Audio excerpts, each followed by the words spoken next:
भाई और बहनों, इस बिहार की महान जनता ने 2014 में हम आए थे तब 40 में से 31 सीटें दी, 19 में फिर से आए 40 में से 39 दी, एक बाकी रख दी थी। इस बार मेरा आपसे प्रार्थना है कि इस बार 40 की 40 सीटें एनडीए की झोली में डाल दी। पूरा एनडीए का कुनबा यहां बैठा है, कुशवाहा जी बैठे हैं, मांझी जी बैठे हैं, पशुपति पारस जी बैठे हैं, भाजपा के नेता बैठे हैं।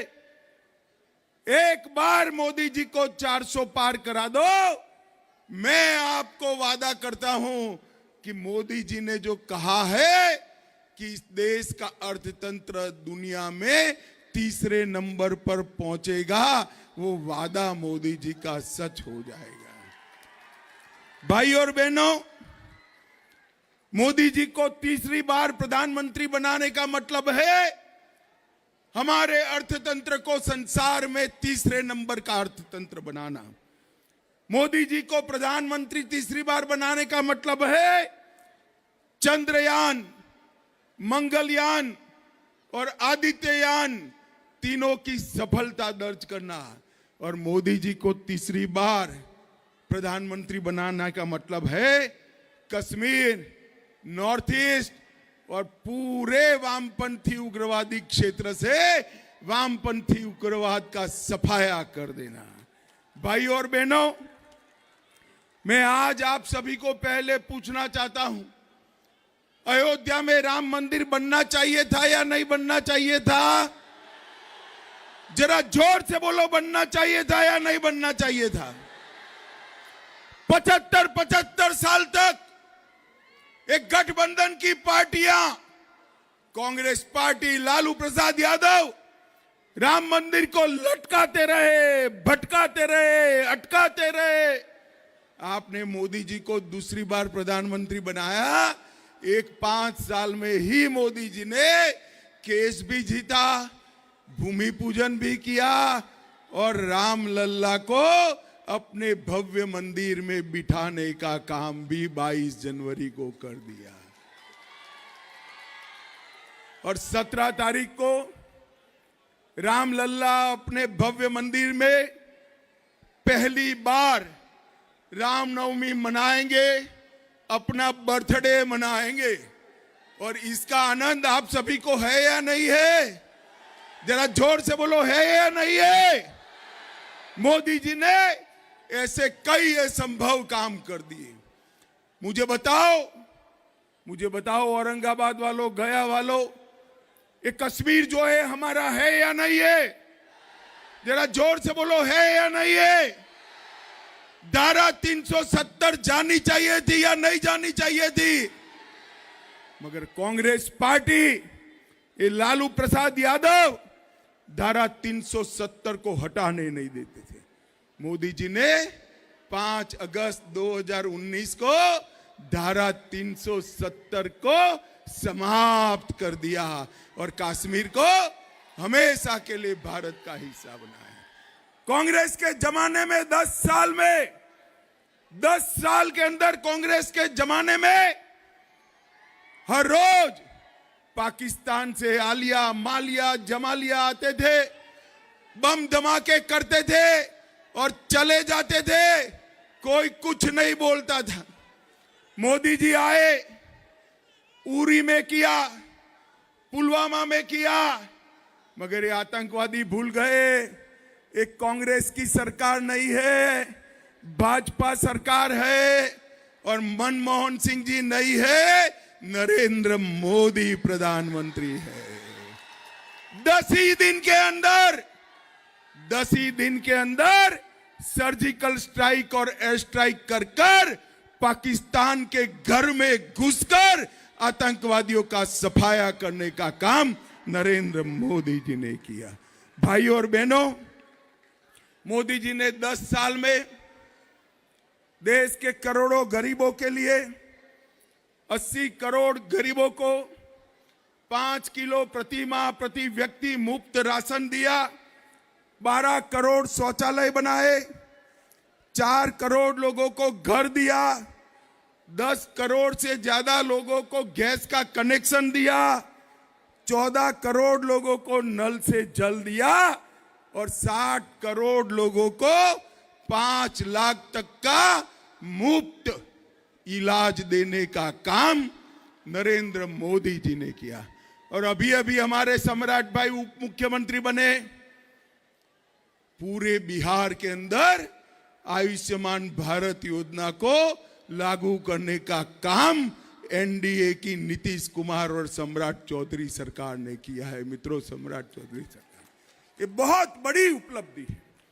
पहले गरीब के घर में बीमारी आती थी तो बाप ही 10-15 दिन के बाद बेटे को कहता था, बेटा घर ले जाओ, मैं तो बीमारी से मरूंगा, मेरे इलाज के कर्ज के तले तेरा परिवार भी मर जाएगा। आज कोई बाप को ऐसा करने की जरूरत नहीं है। दिल्ली में बैठा हुआ उनका बेटा नरेंद्र मोदी 5 लाख तक का इलाज करा देता है। भाई और बहनों, इस क्षेत्र के लिए मोदी जी ने देश को नक्सलवाद से मुक्त कराने के कगार पर पहुंचाया है। अपना ये औरंगाबाद, एक जमाने में शाम के समय में यहां सभा नहीं होती थी, नक्सलवादी बम धमाका करते थे। आज यहां सड़क, स्वास्थ्य, शिक्षा की बात हो रही है और बिहार और झारखंड नक्सलवाद से, उग्रवाद से पूर्णतया मुक्त हो गए हैं। हमने 2019 से अब तक सिर्फ 5 साल में 200 नए कैंप बनाए। 14 पोलिट ब्यूरो कमेटी के मेंबर या तो सरेंडर हुए या मार दिए गए। बूढ़ा पहाड़ और चकरबंदा जैसे क्षेत्रों को मुक्त कराया और बिहार, झारखंड में ढेर सारे शिक्षा के काम किए। औरंगाबाद में आईटीआई और 2 स्किल सेंटर, गया में 2 केंद्रीय विद्यालय, 2 जवाहर विद्यालय, औरंगाबाद में 2 केंद्रीय विद्यालय, एक जवाहर विद्यालय, गया में 60 मोबाइल टावर, औरंगाबाद में 58 मोबाइल टावर, 5000 नए डाकघर सिर्फ ये 2 जिलों में, 38 बैंक की शाखाएं औरंगाबाद में, 8 एटीएम औरंगाबाद में, 66 बैंक शाखाएं गया में और 32 एटीएम गया में 5 साल में खोलने का काम नरेंद्र मोदी सरकार ने किया।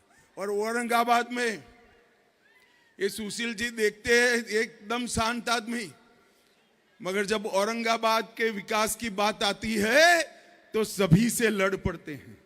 और इसी का कारण है आवास योजना का औरंगाबाद में सबसे ज्यादा घर कोई एक जिले में बना है तो 90,000 घर औरंगाबाद में बना है।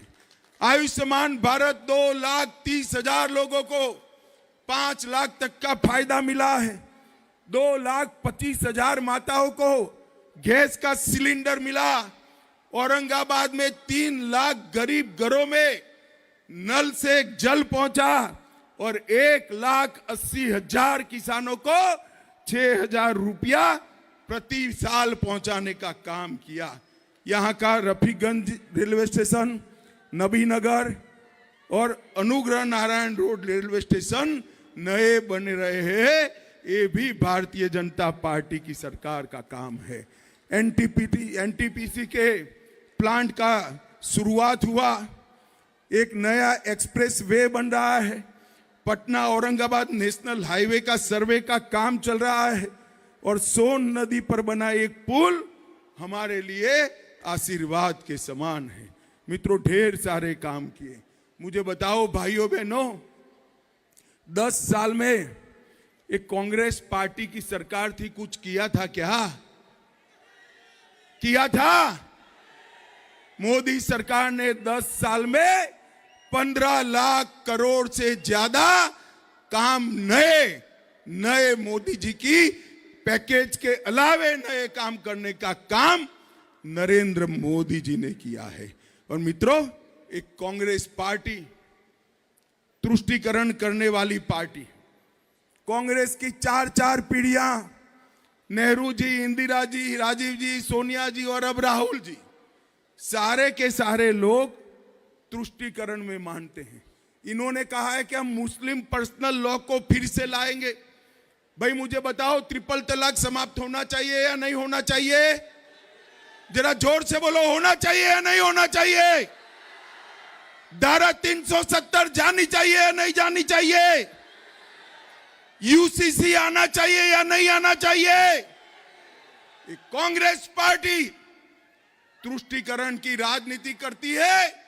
इनके एमपी कहते हैं उत्तर भारत और दक्षिण भारत दो टुकड़े कर दो देश के, और राहुल गांधी चुप बैठे हैं, सोनिया गांधी चुप बैठी है। अरे कांग्रेस वालों, शर्म करो, शर्म करो। कितनी बार देश तोड़ोगे? एक बार 47 में तोड़ दिया। अब मैं कहता हूं आपकी हिम्मत नहीं है, हिम्मत कर कर दिखाओ। ये नरेंद्र मोदी का राज है, ये देश को हम टूटने नहीं देंगे मित्रों, नहीं देंगे। ये कांग्रेस पार्टी वोट बैंक के लिए कुछ भी करती है। मुझे बताओ भाई, पीएफआई पर बैन लगाना चाहिए या नहीं लगाना चाहिए? इसका भी ये विरोध करते हैं। राष्ट्रीय जनता दल के नेता हमारे रामचरितमानस का विरोध करते हैं। राजद के नेता वंदे मातरम गाने का विरोध करते हैं। मित्रों, ये लोग विकास नहीं कर सकते, ये लोग देश को एक नहीं सकते। ये कर सकते हैं तो केवल और केवल भ्रष्टाचार कर सकते हैं, भ्रष्टाचार कर सकते हैं। ये दोनों पार्टियां, कांग्रेस पार्टी और आरजेडी, 12 लाख करोड़ के घपले, घोटाले, भ्रष्टाचार किए, 45 से ज्यादा स्कैम किए हैं और अभी भी मन नहीं भरा है। अरे शासन कैसा करना चाहिए मैं बताता हूं। 23 साल से मोदी जी मुख्यमंत्री और प्रधानमंत्री है। मोदी जी पर 4 आने का भ्रष्टाचार का आरोप कोई नहीं लगा सका मित्रों, कोई नहीं लगा सका। ऐसा नेतृत्व चाहिए। भाई और बहनों, अभी कुछ लोग सहारा के पेमेंट की डिमांड कर रहे थे। सुनो ना भाई, काम की बात बताता हूं। कुछ लोग, बैठ जाओ, मैं समझता हूं, बैठ जाओ। कुछ लोग सहारा के पेमेंट की बात कर रहे थे। नरेंद्र मोदी सरकार ने सहारा में कोऑपरेटिव में जितने लोगों को इन्वेस्टमेंट है वो सारा इन्वेस्टमेंट वापस करने का निर्णय किया है। अभी आपको जो तकलीफ पड़ रही है, बैठ जाइए, अभी आपको जो तकलीफ पड़ रही है वो इसलिए पड़ रही है कि कुछ तो कोऑपरेटिव के डिपॉजिटर है और कुछ कंपनी के हैं। अभी कोऑपरेटिव का शुरू किया है और 10,000 तक नहीं देना है, जितना पैसा वसूला है वो सारा दे देना है। आप चिंता मत करिए, एक बार सुचारू रूप से 10,000 तक पेमेंट हो जाए, आगे की पेमेंट के भी शुरुआत होगी। और मोदी जी ने कहा है ये 12 लाख करोड़ रुपया जो घर में डाला है ना, अभी झारखंड में किसी के घर से 350 करोड़ रुपया, कांग्रेस के सांसद 350 करोड़ रुपया, नोट गिनने वाले मशीन 25 मशीन गर्म हो गए, मगर वो थकते नहीं है, गिन नहीं पाए। ये 350 करोड़ रुपए मोदी जी ने वादा किया है।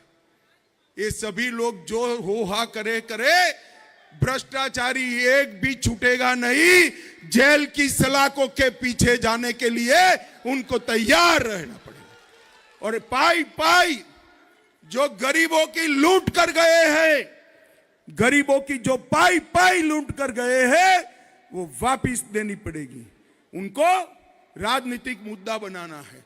मुझे बताओ, गया औरंगाबाद वालों, जिसके घर से 350 करोड़ रुपया पकड़ा जाए, ईडी उसको जेल में डाले या न डाले?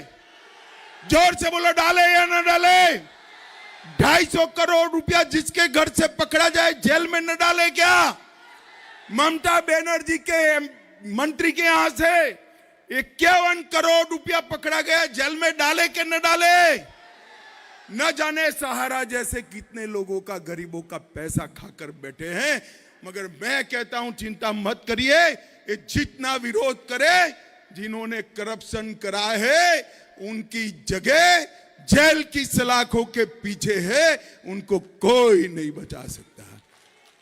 भाई और बहनों, बिहार में समय आ गया है एक ऐसी सरकार बनानी जो बिहार को पूर्ण विकसित राष्ट्र बनाए। नरेंद्र मोदी जी ने हमारे सामने लक्ष्य रखा है पूर्ण विकसित भारत का।